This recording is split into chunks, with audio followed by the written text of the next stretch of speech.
پہنچا کہ عقیقے کے مسائل بھی آپ حضرات کے سامنے بیان کر دیے جائیں تاکہ قربانی کی جو صورت آپ کے ذہن میں آئی تھی وہ آسانی کے ساتھ عقیقے میں بھی سمجھ میں آ جائیں۔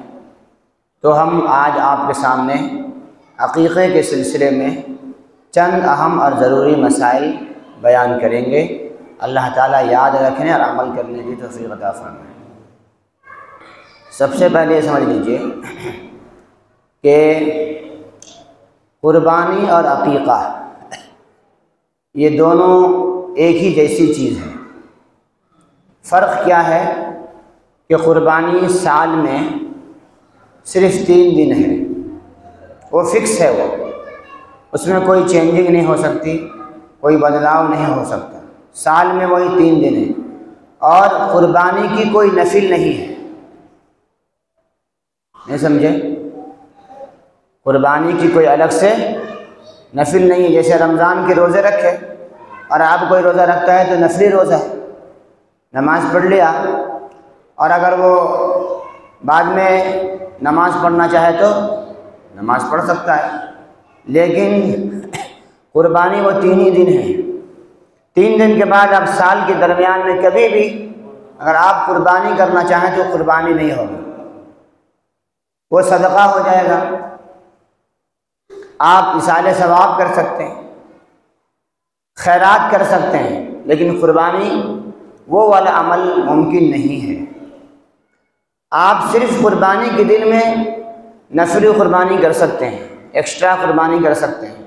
قربانی کے ایام میں 3 دن کی قربانی میں اپنی جو فرض قربانی ہے اس قربانی کے علاوہ بھی اگر آپ 2-3 قربانی اپنی دینی چاہیں تو دے سکتے ہیں، یہ نفلی قربانی ہوگی۔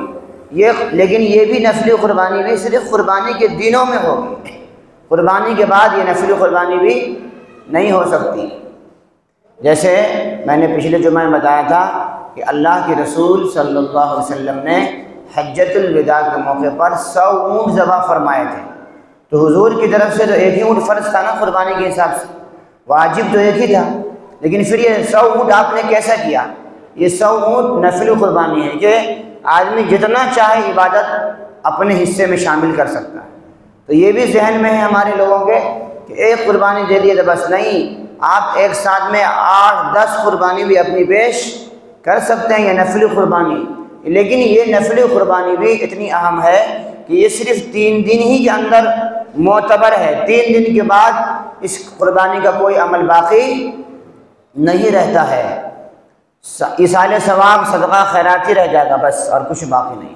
لیکن عقیقہ یہ ہے کہ عقیقہ سال کے کسی بھی حصے میں کر سکتے ہیں، قربانی کے دنوں میں بھی کر سکتے ہیں، قربانی کے جانوروں میں بھی عقیقے کا حصہ لیا جا سکتا ہے، اور قربانی کے علاوہ کبھی بھی آپ عقیقہ کر سکتے ہیں۔ ہاں، عقیقے کا بھی کوئی نفل نہیں ہے، چلو ایک عقیقہ کی جگہ میں 2-3 عقیقے کریں، ایسا بھی نہیں ہے۔ اللہ کے رسول صلی اللہ علیہ وسلم نے متعین فرما دیا ہے کہ عقیقہ کتنا اور کب ہوگا، یہ ساری وضاحتیں حضور نے بیان فرما دی ہیں۔ تو عقیقہ اور قربانی میں صرف اتنا فرق ہے، باقی جو شرائط قربانی کے لیے ہیں وہی شرائط عقیقہ کے لیے ہیں۔ یعنی کہ جیسے قربانی کے لیے ضروری ہے کہ بکری، بکرا، دمبا وغیرہ 1 سال کا مکمل ہو، گائے وغیرہ میں عقیقہ کر رہے ہیں تو 2 سال مکمل ہو، اونٹ وغیرہ میں کر رہے ہیں تو 5 سال مکمل ہو۔ اسی طریقے سے قربانی میں یہ شرط ہے کہ جانور بے عیب ہو، اس میں کوئی دم کٹا ہوا، کان کٹا ہوا، لنگڑا، اندھا، لولا، کانا، خارش زدہ، گندگی کھانے والا، ایسا کوئی جانور نہیں چلے گا قربانی میں۔ بالکل وہی سارے مسائل عقیقے میں بھی ہیں۔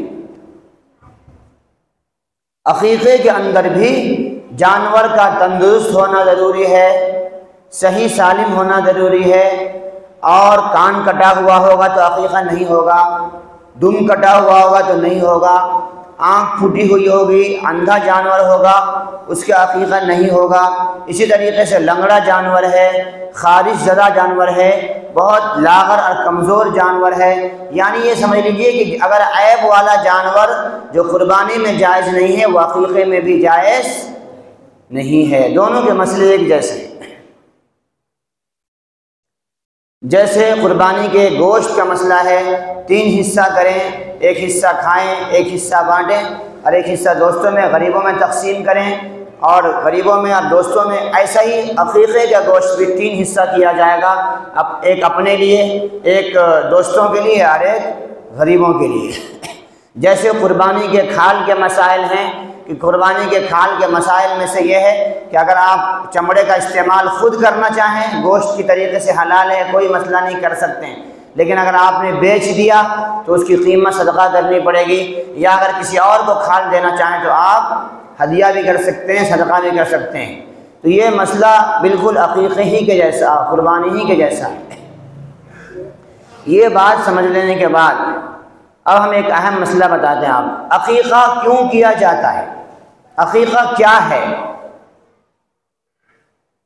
اس کو سمجھنے کے بعد انشاءاللہ ہم اور مسائل کی وضاحت کریں گے۔ عقیقہ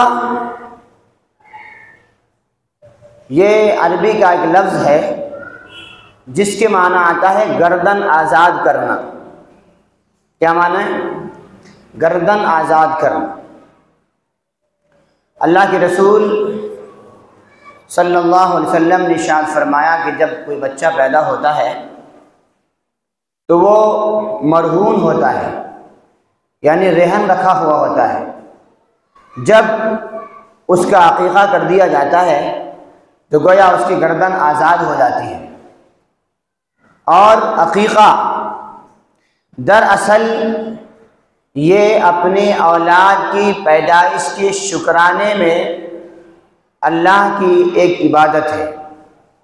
بچہ جو پیدا ہوا ہے، بچے کی پیدائش پر شکریہ کے طور پر، اللہ تعالیٰ کے شکریہ کے طور پر جو قربانی کی جاتی ہے، جو جانور کو اللہ کے نام سے ذبح کیا جاتا ہے، اسے عقیقہ کہا جاتا ہے۔ یعنی جیسے قربانی میں شرط ہے کہ اللہ ہی کے لیے قربانی کی جائے، ویسے ہی عقیقے میں بھی شرط ہے کہ اللہ ہی کے لیے قربانی کی جائے۔ وہاں پر بھی عبادت مقصود ہے، یہاں پر بھی عبادت مقصود ہے۔ یہاں پر شکریہ مقصود ہے کہ اللہ آپ نے مجھ پر اپنا فضل فرمایا، کرم فرمایا۔ دنیا میں ہزاروں ایسے لوگ ہیں جو اولاد کے لیے ترستے ہیں، اولاد کے لیے در در بھاگتے ہیں، بھٹکتے ہیں، کتنی مصیبتیں اٹھاتے ہیں، ان کو آپ نے اولاد نہیں دی، اور مجھ جیسے کمزور کے جھولی میں اللہ نے آپ نے اولاد کی نعمت عطا فرمائی ہے، اس کے شکریہ کے طور پر گویا کہ عقیقہ خوشی کا اظہار کے لیے یہ عقیقہ کیا جاتا ہے۔ وَأَمَّا بِنِعْمَةِ رَبِّكَ فَحَدِّثْ، کہ اپنے رب کی نعمتوں کا اظہار کیا کرو۔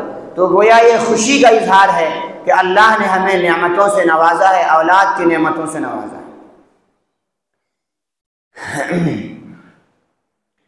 تو عقیقہ اس بنیاد پر ہوتا ہے۔ اب کیا ہے مسئلہ؟ بہت چیزیں اہم کام کی بتا دیتا ہوں میں آپ۔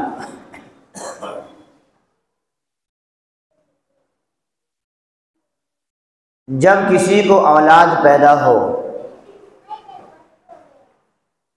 جب کسی کو اولاد پیدا ہو تو 6 ذمہ داری ہے۔ کتنی ذمہ داری ہے؟ 6۔ 3 ابھی اس میں سے پہلی ذمہ داری جو ہے، بچہ پیدا ہونے کے بعد سب سے پہلی ذمہ داری ماں باپ کی یہ ہے کہ اس کا اچھا سے نام رکھا جائے۔ کیا نام رکھا جائے؟ اچھا نام رکھا جائے۔ ترمذی کی روایت ہے، من ولد لہ ولد فلیحسن اسمہ، کہ جس کو کوئی لڑکا پیدا ہو تو اس کا اچھا نام رکھے۔ یہ ماں باپ کی پہلی ذمہ داری ہے کہ بچہ پیدا ہونے کے بعد اس کا خوبصورت نام رکھے، قیامت کے دن اسی نام سے پکارا جائے۔ اگر اچھا نام نہیں ہوگا تو کہا گئے، اے ببلو، ڈبلو کے بیٹے آؤ یہاں، تمہارا حساب کتاب شروع ہو رہا تھا۔ قیامت کے دن اس نام سے جو ہے پکارا جائے گا۔ پنکی، رنکی کی بیٹی آؤ یہاں، تمہارا حساب کتاب شروع، پورا میدان محشر تمہارا نام سنے گا۔ تو ایسے نام نہیں رکھنے کا ہے۔ جس نام سے مذاق سمجھ میں آتا ہو، ہنسی آتی ہو، یا جس نام کا معنی بگڑا ہوا ہو، خراب ہو، ایسے نام رکھے جائیں جو صحابہ کرام کے نام جیسا ہو، انبیاء کرام کے نام جیسا ہو، اولیاء کرام کے جیسا ہو، بزرگان دین کے نام جیسا ہو، اللہ والوں کے نام ہو، ایسے نام رکھے جائیں۔ الٹے سیدھے نام، ایسے ویسے نام جو آج کل چل رہا ہے مارکیٹ میں، نئے نئے نام لوگ تلاش کر رہے ہیں۔ کس سے پوچھ رہے ہیں؟ گوگل حضرت سے پوچھیں، ساری چیزیں آپ نیٹ پہ مل جاتی ہیں، لہذا الٹا سیدھا جیسے تیسے نام رکھ لیتے ہیں۔ ناموں کا اثر انسان کے ذہن و دماغ پر پڑتا ہے، اس کی شخصیت پر پڑتا ہے، اور جیسا نام ہوتا ہے کبھی کبھی ویسا ہی کام بھی ہوتا ہے۔ ایران میں ایک شیعہ نے 2 بکرے پال رکھے تھے، 2 بکرے پال رکھے تھے۔ وہ بکرا چھیلی والا نہیں، جو خطرناک جو ہوتا ہے، مینڈھا جیسا سینگ ہوتے ہیں، اس کو ٹانگ ہوتے ہیں، جو ٹکر مارتا ہے نا اس کو، وہ والا بکرا۔ اس نالائق نے ایک کا نام ابو بکر رکھا تھا، ایک کا نام عمر رکھا تھا، کیونکہ یہ لوگ خلفائے راشدین کی مخالفت کرتے ہیں، ان کو گالیاں دیتے ہیں، شیعہ جو لوگ ہیں، رافضی جو ہیں اس میں۔ تو انہوں نے 2 بکرے پال رکھے تھے، ایک کا نام ابو بکر، ایک کا نام عمر، نعوذ باللہ۔ جب یہ بکرے بڑے ہوئے، خوب طاقتور ہوئے، تو ایک دن ایک بکرے نے خوب پکڑ کے مارا اپنے مالک کو، سینگوں سے، ٹانگوں سے مار مار کر کے اس کو برباد کر دیا، وہ توڑ پھوڑ دیا۔ تو بعد میں جب تحقیق کی گئی کہ کس بکرے نے مارا، تو پتہ چلا کہ اس بکرے نے مارا جس کا نام عمر رکھا ہوا ہے۔ نام کا اثر، حضرت عمر کا جو جلال تھا، اللہ تعالیٰ نے اس نالائق کو اس بکرے کے ذریعے سے وہ جلال کو ظاہر کر دیا۔ نام کا اثر پڑتا۔ اب یہ مطلب نہیں کہ عمر کا معنی جو جھگڑا جھگڑی کرنے کا، مطلب یہ ہے کہ اس نے جو خباثت کی تھی، جو اس نے گستاخی کی تھی، اللہ تعالیٰ نے گستاخی کی سزا جیسے حضرت عمر لیا کرتے تھے اپنی زندگی میں، اللہ نے ان کے ناموں کے ذریعے سے ہے نا گستاخی کی سزا دلوا دی اس کو۔ نام کا اثر پڑتا ہے۔ ایک شخص آیا حضرت عمر رضی اللہ عنہ کے پاس، آپ نے اس کا نام پوچھا، اس نے کہا میرا نام شہاب ہے۔ شہاب کہتے ہیں چنگاری کو، جو ایک آسمان میں ایک ستارہ ہے جس کے ذریعے سے شیطان کو مارا جاتا ہے، وہ چنگاری سے بھرا ہوا ستارہ ہے۔ ماں کا نام پوچھا، بولا زہرہ ہے۔ زہرہ بھی ایک ستارے کا نام ہے جو چنگاری سے بھرا ہوا۔ باپ کا نام پوچھا، کہا جمرہ ہے۔ جمرہ کے معنی انگارہ کے آتے ہیں۔ اور پھر ایسی ہی نام پوچھا گیا، سب کے نام کے معنی میں کچھ نہ کچھ آگ کا اثر تھا۔ حضرت عمر نے فرمایا جلدی اپنے گھر جا، تیرے گھر میں آگ لگ چکی ہے۔ کیا فرمایا؟ جلدی اپنے گھر میں جا، تیرے گھر پہ آگ لگ چکی ہے۔ گھر پہنچا تو حقیقت میں آگ لگی ہوئی تھی۔ ناموں کا اثر پڑتا۔ اچھے نام رکھیں، یہ پہلی ذمہ داری ہر والدین کی۔ اور آپ نام پیدائش سے پہلے بھی رکھ سکتے ہیں، ڈھونڈ سکتے ہیں۔ حضرت یحییٰ علیہ السلام ابھی پیدا نہیں ہوئے تھے، لیکن اللہ تعالیٰ نے خود ان کا نام منتخب کیا، یا زکریا انا نبشرک بغلام اسمہ یحییٰ لم نجعل له من قبل سمیہ۔ اے زکریا، ہم تجھ کو ایک لڑکے کی خوشخبری دیتے ہیں جس کا نام یحییٰ ہوگا، اور اس سے پہلے ایسا کسی کا نام نہیں رکھا گیا ہے۔ تو اللہ تعالیٰ نے زکریا علیہ السلام کو بیٹے ہونے کی خوشخبری بھی دی اور فرمایا دیکھو اس کا نام یحییٰ رکھنا۔ تو پہلے بھی نام رکھا جا سکتا ہے، آدمی چن سکتا ہے کہ میرا بیٹا ہوا تو یہ نام رکھوں گا، بیٹی ہوئی تو یہ نام رکھوں گا۔ نام سلیکٹ کریں۔ اسی بنیاد پر 7 دن کا ٹائم دیا گیا ہے۔ کتنے دن کا؟ بچے کی پیدائش کے 7 دن کا جو ٹائم دیا گیا ہے، اسی وجہ سے کہ 7 دن میں اچھے سے اچھے نام تلاش کر سکو۔ لہذا پہلی ذمہ داری ماں باپ کی ہے کہ اچھے نام رکھے جائیں۔ دوسری ذمہ داری، بچے کے پیدا ہونے کے ساتھ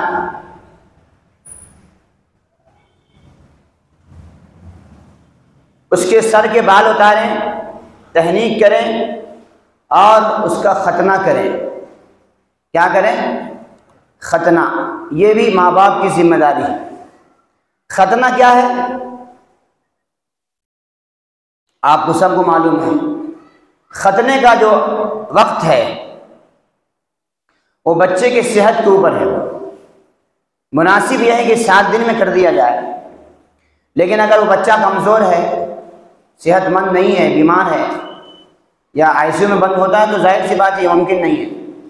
لہذا اگر وہ کمزور بچہ ہے تو اس کی صحت کا اعتبار کیا جائے گا، اس کے چھوٹے رہنے تک ہی اس کا ختنہ کیا جائے گا۔ یہ ختنہ بھی ماں باپ کی ذمہ داری ہے، یعنی اس کو مسلمان بنایا جائے، مسلمان کا شعار ہے، یہ پہچان ہے۔ یہ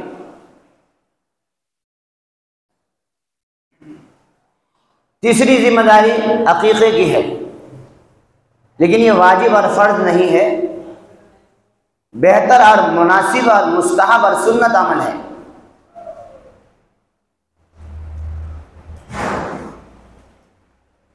اس کے بعد جب بچے بڑے ہو جائیں،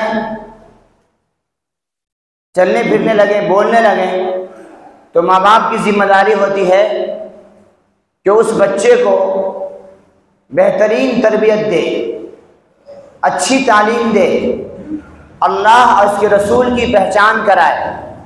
حدیث میں فرمایا گیا فَلْيُؤَدِّبْهُ أَدَبًا حَسَنًا، کہ اس کو بہترین ادب سکھائے۔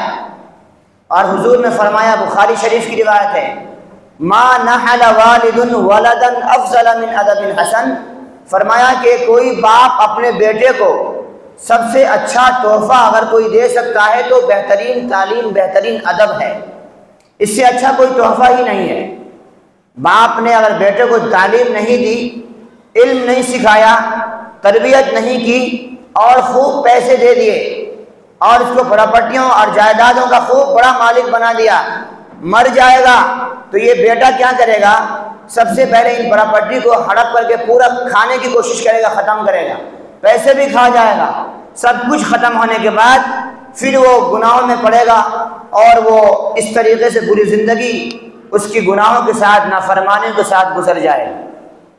لیکن اگر بچہ غریب بھی ہے، کمزور ہے، مالی حالت سے زیادہ مضبوط نہیں ہے، مگر اس کو دین دیا ہے، علم دیا ہے، اس کو علم سکھایا ہے، ادب سکھایا ہے، اخلاق سکھایا ہے، اللہ اس کے رسول کو خوف سکھایا ہے، تو یقیناً یہ بچہ دنیا میں بھی باپ کے نیک نامی کا ذریعہ بنے گا اور آخرت میں بھی اپنے باپ کو جنت میں لے جانے والا بنے گا۔ اگرچہ کہ یہ غریب ہوگا، لیکن اپنے علم کی بنیاد پر اللہ چاہے تو اس کو پھر دولت سے نوازیں گے، کیونکہ دولت ایک آنی جانی چیز ہے، ایک سائے کی طرح ہے، گزر جانے والی چیز ہے، اس کا کوئی بھروسہ نہیں، کبھی اس کے پاس کبھی اس کے پاس۔ تو اللہ تعالیٰ چاہیں گے تو اس کو یوں بھی مالدار بنا سکتے ہیں، لیکن اگر علم سے خالی ہے، دین سے خالی ہے، تربیت سے خالی ہے، دنیا کا کوئی مال، دنیا کی کوئی پراپرٹی اس کو دیندار نہیں بنا سکتی اور اس کے اخلاق کو اور اس کے علم کو نہیں سنوار سکتی۔ لہذا ماں باپ کی ذمہ داری ہے کہ بچے کو اس کو بہترین تعلیم اور ادب سکھائیں۔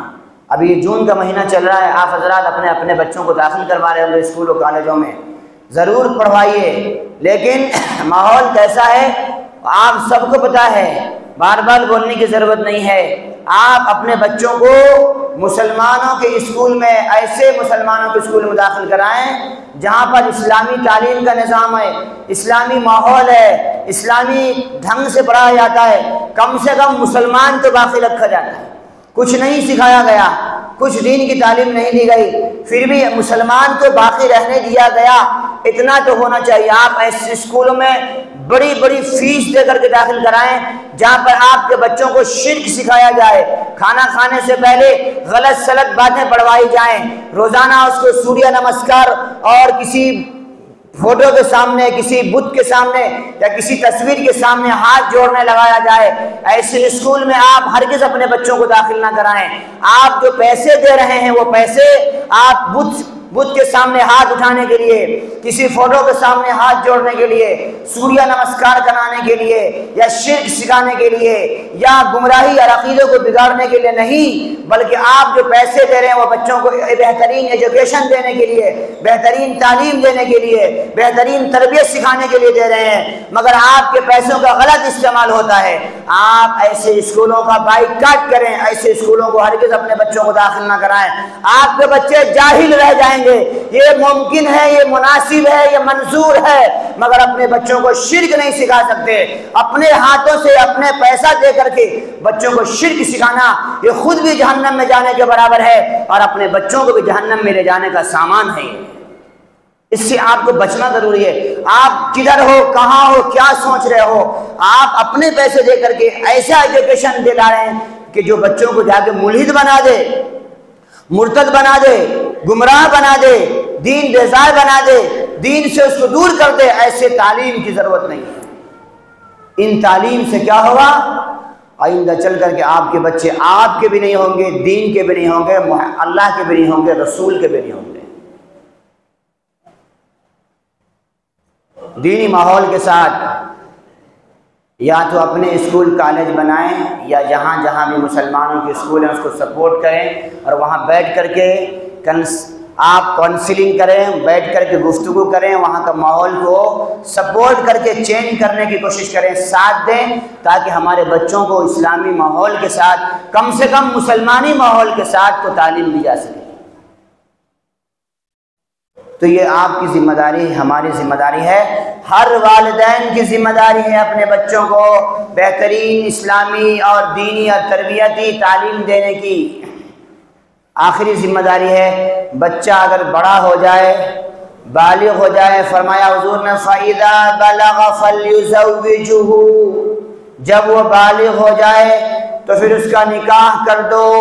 فَإِنْ أَصَابَ إِثْمًا فَإِنَّمَا إِثْمُهُ عَلَى أَبِيهِ، اگر اس کے باوجود نکاح نہیں کیا، بچہ بڑا ہو گیا، اس کی شادی نہیں کی، اور بچے نے کوئی گناہ کا کام کیا، لڑکے نے کسی گناہ میں قدم ڈال دیا، لڑکے نے کسی گناہ کی طرف نظر اٹھائی، تو فرمایا حضور نے کہ اس کا گناہ، اس کے گناہ میں اس کا باپ برابر کا شریک ہوگا، یعنی اس کے گناہ کا وبال ماں باپ کے اوپر پڑے گا۔ لہذا اگر بچہ بڑا ہو جائے، بالغ ہو جائے، شادی کی خواہش اس کے اندر پیدا ہو جائے، اب انتظار مت کرو کہ 25 سال کا ہو جانے دو، 30 سال کا ہو جانے دو تو شادی کریں گے۔ یہی تو آج کل کا ہمارا سسٹم بگڑا ہوا ہے۔ بچہ اپنے ٹانگ پر کھڑا ہوگا تب ہم شادی کریں گے، کہ اب تک ٹانگ پہ نہیں، کیا پاؤں پہ کھڑا ہے، ہاتھ پہ کھڑا ہوتا ہے، وہ کیا سر پہ کھڑا ہوتا ہے؟ ہمیشہ بچہ ٹانگ پہ ہی کھڑا ہوتا ہے۔ آپ یہ سوچو، آپ کی ذمہ داری ہے اس کی شادی کرانے کی، اس کی ذمہ داری نہیں کہ وہ کمائے گا، گھر بنائے گا، بزنس سیٹنگ کرے گا پھر شادی۔ ارے اگر آپ سنت کے مطابق، رسول اللہ صلی اللہ علیہ وسلم کے طریقے کے مطابق اگر بچوں کا نکاح کریں گے تو اس بات کا یقین رکھو کہ اللہ تعالیٰ اس کی غربت کو اس کی مالداری میں بدل ڈالیں گے۔ إِن يَكُونُوا فُقَرَاءَ يُغْنِيهُمُ اللَّهُ مِنْ فَضْلِهِ، سورہ نور میں اللہ نے فرمایا وَأَنكِحُوا الْيَتَامَى مِنْكُمْ وَالصَّالِحِينَ مِنْ عِبَادِكُمْ فَإِن يَكُونُوا فُقَرَاءَ يُغْنِيهِمُ اللَّهُ مِنْ فَضْلِهِ۔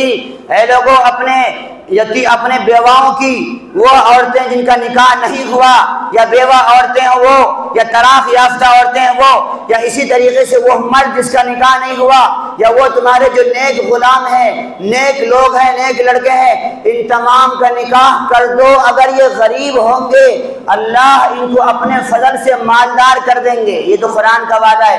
اور امام ابن کثیر رحمۃ اللہ علیہ نے اس آیت کی تفسیر میں ایک حدیث نقل فرمائی، عبداللہ ابن مسعود رضی اللہ عنہ کے حوالے سے، فرمایا التمس الغنا بالنکاح، اے لوگوں نکاح کے ذریعے سے مالداری تلاش کیا کرو، نکاح کے ذریعے سے مالداری تلاش کرو، مطلب سسر سے پیسے اینٹ کر کے نہیں، جہیز کے نام پر، تلک کے نام پر، اور سلامی کے نام پر، اور پتہ نہیں کس کس نام پر اپنے سسر کے گردن پہ پاؤں رکھ کر کے اور بیوی کے نلی میں ہاتھ لگا کر کے وہ پیسے گھسیٹ کے مالدار بننا نہیں، مطلب یہ کہا جا رہا اگر تم نکاح کرو گے تو اللہ تم کو مالدار کر دے گا۔ حضور فرماتے ہیں کہ نکاح کے ذریعے سے مالداری یعنی اللہ تعالیٰ روزی کے دروازے کھول دیں گے، ایک دروازہ تھا اب 2 دروازے ہوں گے۔ ایسا نہیں ہو سکتا کہ کوئی سنت کے مطابق نکاح کرے اور وہ غریب ہو جائے۔ تو یہ آپ کی اور ہماری ہر والدین کی ذمہ داری ہے کہ اگر بچہ بڑا ہو جائے، اور آج کے ماحول میں 20 سال کا اگر نوجوان ہو گیا لڑکا، فوراً شادی کر دینی چاہیے، جو پڑھنا ہے پڑھتا رہے، شادی کر لو، یہ ضروری ہے۔ یہ زمانے میں لڑکیاں قانون 18 سال کہتا ہے، آپ اس کی تیاری 15-16 سال سے شروع کر دو، جیسے ہی 18 سال کی بچی ہوتی ہے فوراً نکاح کرو، چاہے اس کو ڈاکٹر بننا ہے، کلکٹر بن جائے، انجینئر بننا، جو بننا ہے بنتی رہے۔ لیکن آج کا ماحول ایسا نہیں ہے جو ہماری بچیوں کو وہ عزت اور ناموس کی سلامتی کے ساتھ دنیا میں زندہ رہنے دے، یہ ممکن نہیں ہے۔ آج کے ماحول بہت زیادہ زہر آلود ہو چکے ہیں، وہ ایسے ایسے واقعات، ایسے ایسے حالات ہیں جس کو زبان پر لانا بھی مشکل ہے، جس کو یہاں پر بیان کرنا بھی ہماری اور آپ کی اور سماج کی شرمندگی کا ذریعہ ہے۔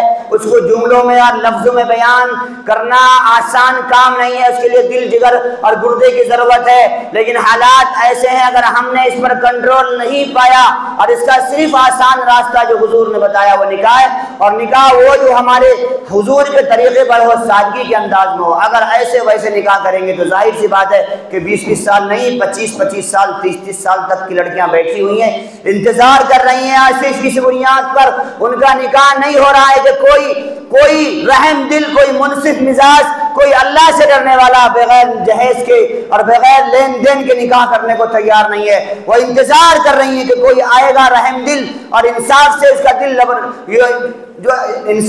کا دل گویا لپٹا ہوا آئے گا اور وہ نکاح کرے گا۔ مگر سماج ظالم ہو گیا ہے، ہم اور آپ ظالم بن چکے ہیں، اور جب تک ہمارے پاس کوئی معاملہ نہیں ہوتا ہم بڑے انصاف پسند ہوتے ہیں، بڑے نیک ہوتے ہیں، لیکن جیسے ہی لڑکوں کی شادی کا مسئلہ شروع ہوتا ہے، اپنے بیٹوں کے رشتے کا معاملہ آتا ہے، ہم سے بڑا ظالم کوئی نہیں ہوتا، ہر باپ ظالم بنتا ہے۔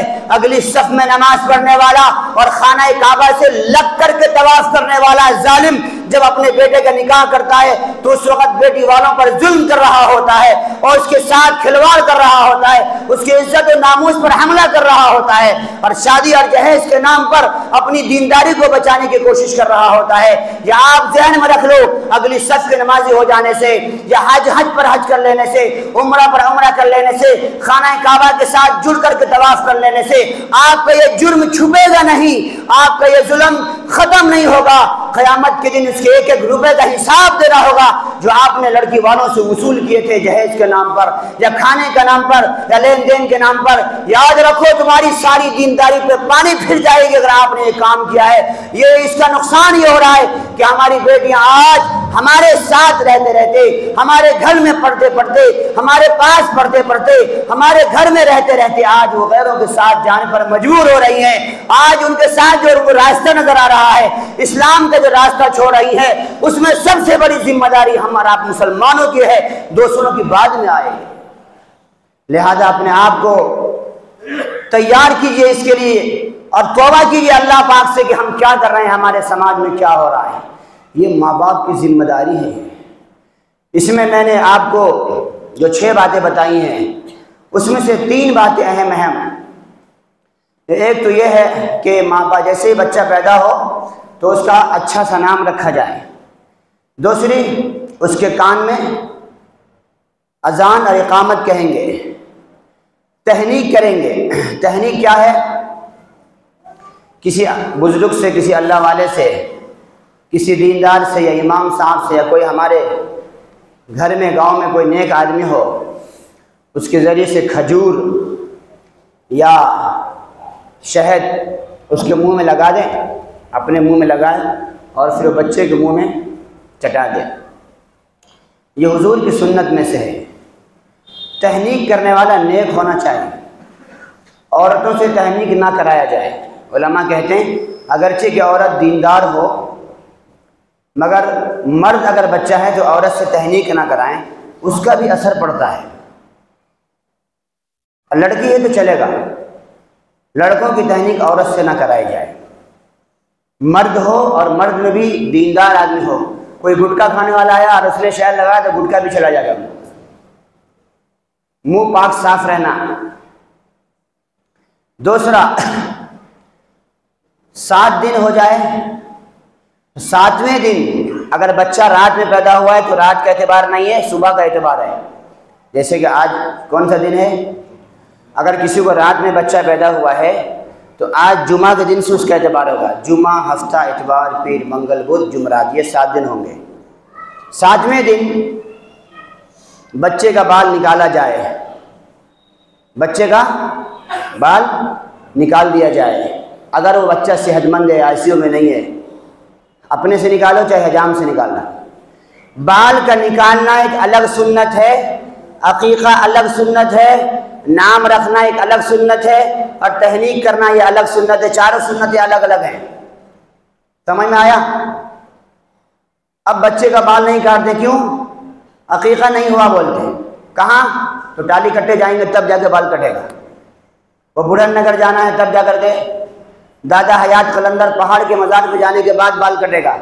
میرے بھائی یہ سب اسلام کا طریقہ نہیں ہے۔ یہ اگر آپ مسلمان ہیں، اگر حضور کو مانتے ہیں تو حضور کا طریقہ یہ ہے کہ بچہ پیدا ہو گیا، 7واں دن ہو گیا، 7 دن نہیں ہوا تو 14 دن، پھر 7 دن کے بعد، پھر 7 دن نہیں ہوا، پھر 21 دن کے اندر، یعنی مہینے کے اندر 7 کے حساب سے مہینے کے اندر اگر آپ نے اس بچے کے بال کو کاٹ دیا، نکال دیا، تو آپ کی سنت ادا ہو جائے گی اور سنت کا ثواب مل جائے گا۔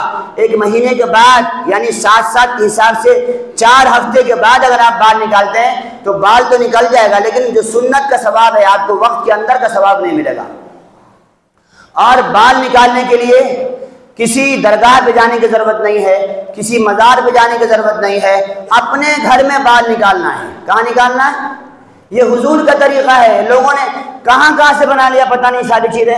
اپنے گھر میں بال نکالا جائے اور اس بال کو چاندی یا سونا اگر جو بھی ہے اس کے وزن کے برابر اس کو تول کر کے اتنے چاندی اور سونے کو صدقہ کر دیا جائے، اگر سہولت ہے تو، نہیں تو 400-500 روپے، 1000 روپے جو بھی ہوتا ہے صدقہ کیا جائے۔ لیکن بال نکالنے کے لیے کہیں اور جانے کی ضرورت نہیں ہے۔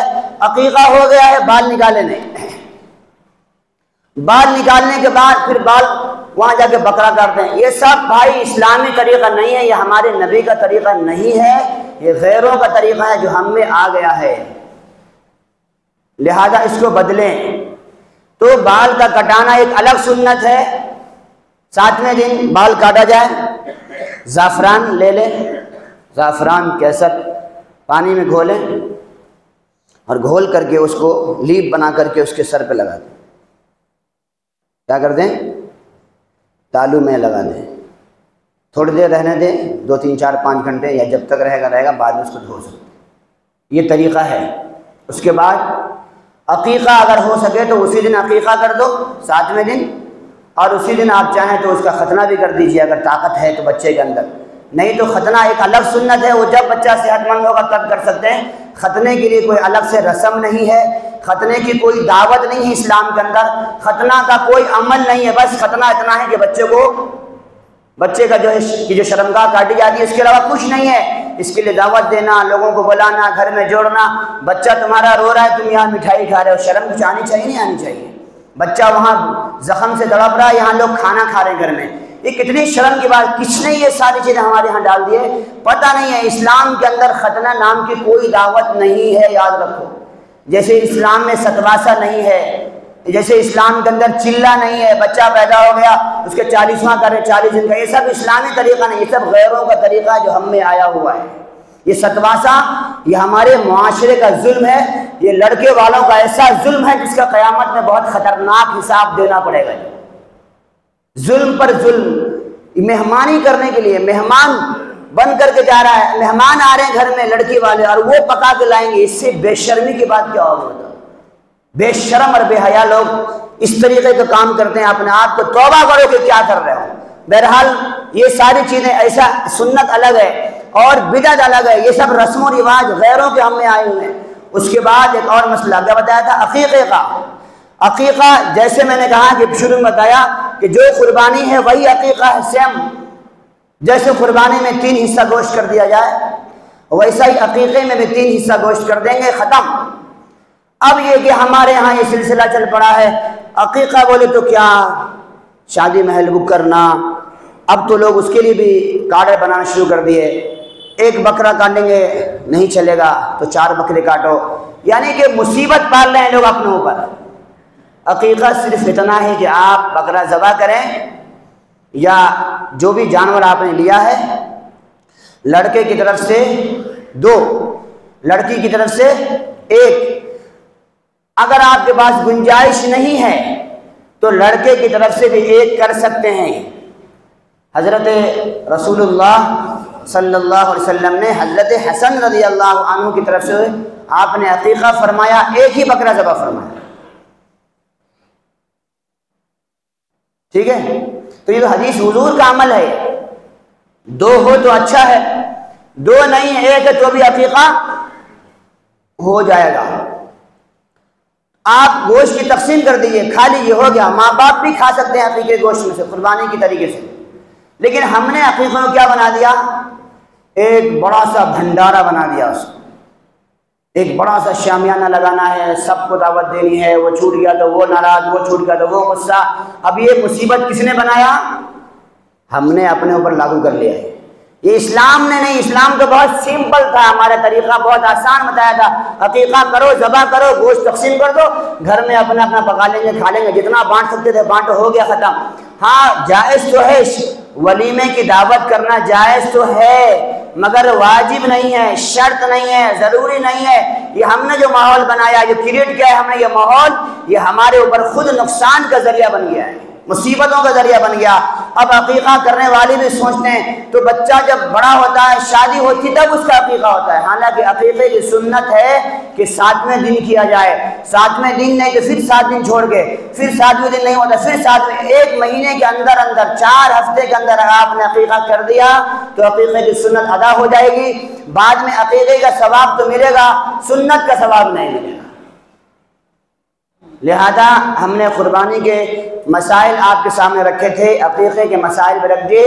عقیقے کا مسئلہ سیم اسی طریقے سے ہے جس طرح قربانی کے مسائل ہیں، قربانی کے جو جانور ہوں گے، جو شرط قربانی کے جانوروں میں ہیں وہی شرائط عقیقے کے جانوروں میں بھی ہیں۔